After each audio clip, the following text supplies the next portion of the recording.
তাদের মুখের গ্রাস তারা স্যাক্রিফাইস করে দেশে টাকা পাঠায়। আমরা খুব সুন্দর করে বলি তারা রিমিটেন্স যোদ্ধা, কিন্তু এই যোদ্ধাদেরকে আমরা মর্যাদা দেই না।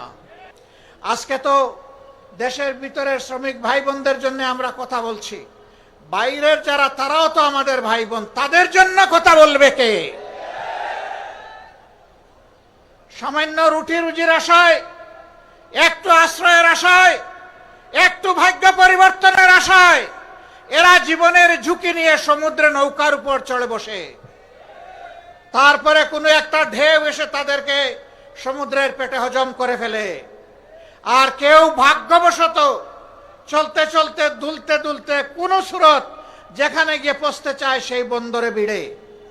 ওখানে ভিড়ার পর কারো জায়গা হয় কারাগারে, আর কারো জায়গা হয় বনে জঙ্গলে।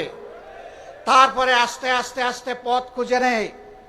সেই সমস্ত লোকেরা যখন একটু কাজকর্ম করে, তখন বিদেশের মাটিতে প্রাসাদ গড়ার চিন্তা করে না। তাদের অর্জিত সমস্ত সম্পদ প্রিয় দেশে আপনজনের জন্য, দেশের জন্য পাঠিয়ে দেয়। হ্যাঁ, বৈধ পথে অনেক শ্রমিক যান, তারা যাওয়ার পথেই দালালদের খপ্পরে পড়েন, সিন্ডিকেটের খপ্পরে পড়েন।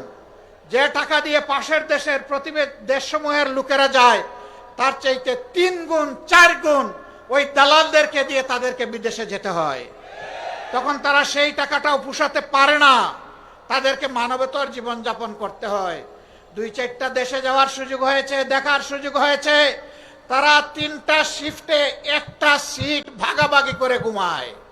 সেই সিটের প্রস্থ হচ্ছে 2.5 হাত।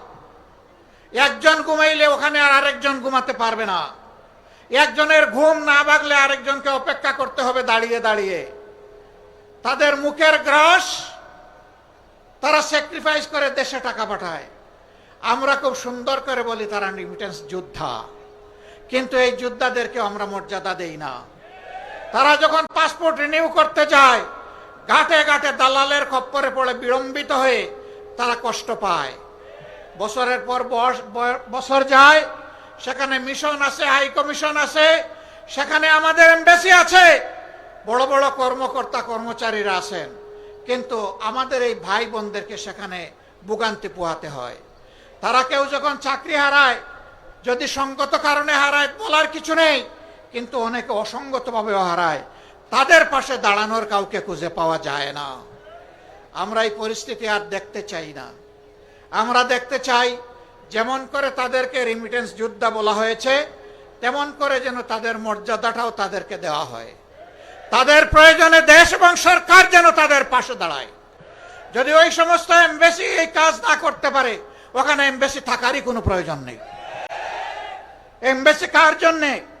এমবাসির কিছু কর্মকর্তা কর্মচারীকে লালন পোষণ করার জন্য নয়।